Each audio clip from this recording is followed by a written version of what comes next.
ஆண்டவராகிய இயேசு கிறிஸ்துவின் நாமத்தினாலே மீண்டுமாய் இந்த நம்பிக்கையின் வார்த்தையின் மூலமாக இந்த நாளிலே உங்களை சந்திப்பதிலே நான் கர்த்தருக்கு நான் நன்றி செலுத்துகிறேன். இந்த நாளிலே கூட நாம் வேத பகுதியிலிருந்து சங்கீதங்களின் புஸ்தகம் 115ஆம் அதிகாரத்தில் 12வது வசனத்திலே நாம் இப்படியாக வாசிக்கிறோம். கர்த்தர் நம்மை நினைத்திருக்கிறார், அவர் ஆசீர்வதிப்பார். இஸ்ரவேல் குடும்பத்தாரை ஆசீர்வதிப்பார், அவர் ஆரோன் குடும்பத்தாரை ஆசீர்வதிப்பார். முதல் பகுதியை பார்க்கும் பொழுது கர்த்தர் நம்மை நினைத்திருக்கிறார், அவர் ஆசீர்வதிப்பார் என்று வாசிக்கிறோம்.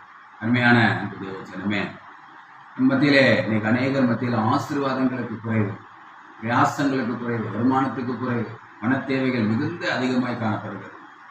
ஆசீர்வாதம் இல்லாதபடினால் எவ்வளவோ செபித்தும் எவ்வளவோ நாம் கர்த்தருக்கு ஒப்பு கொடுத்து அநேக இரவு ஜெபங்கள், உபவாச ஜெபங்கள் எல்லாவற்றிலும் இருந்தாலும் ஆசீர்வாதம் என்பது மிகுந்த ஒரு எதிர்பார்ப்பாக இருக்கிறது.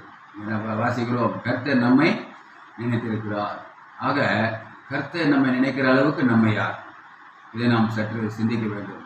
ஆகையினால் கர்த்தர் நினைக்கிற அளவுக்கு நம்மிடத்தில் பரிசுத்தம் காண வேண்டும். கர்த்தர் நினைக்கிற அளவுக்கு ஜெப வாழ்க்கை இருக்க வேண்டும். கர்த்தர் நினைக்கிற அளவுக்கு வேத வசனத்தில் அறிவு தெளிவு வேண்டும். கர்த்தர் நினைக்கிற அளவுக்கு ஆபிரகாம் எப்படி கீழ்ப்படிந்தாரோ அதே போல சகல காரியத்திலும் நாம் கீழ்ப்படிய வேண்டியது அவசியமாக இருக்கிறது. ஆகையால் நம்முடைய எல்லா காரியமும் கிறிஸ்துவுக்குள் இருக்கிற சகல காரியத்திலும் அவர் நினைக்கிறபடி நாம் நடக்கும் பொழுது நிச்சயமாகவே கர்த்தர் நம்மை நினைத்திருக்கார். நம்ம குறித்து நினைக்கணும். இந்த அளவுக்கு பரிசுத்தமாக வாழ்கிறாங்க, இந்த அளவுக்கு நாமத்தை அவங்க மற்றவர்கள் எடுத்து சொல்லுகிறாங்க, இந்த அளவுக்கு பயபக்தியோடு இருக்கிறாங்க.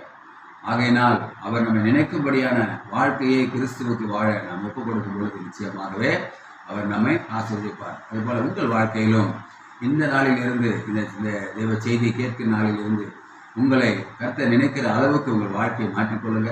எல்லாவற்றிலும் மாற்றுங்க. நிச்சயமாக கர்த்தர் உங்களை ஆசீர்வதிக்க நிச்சயம். தொடர்ந்து நாம் அடுத்த நம்பிக்கையின் வார்த்தையில் சந்திப்போம். அதுவரை கர்த்தர் உங்களை என்னையும் நிறைவாக ஆசீர்வதிக்கட்டும். இந்த செய்தியானது உங்களுக்கும் மற்றவர்களுக்கும் பிரயோஜனமாக இருக்கும்படியாக மற்றவர்களுக்கு அதை சப்ஸ்கிரைப் பண்ணுங்க, மற்றவர்களுக்கும் சொல்லுங்க. கர்த்தர் உங்களை ஆசீர்வதிப்பார். இயேசு கிறிஸ்துவின் வேறுபட்ட நாமத்தில் செபிக்கிறோம். செபங்கள் நல்ல பிதாவே. ஆமாம். God bless you.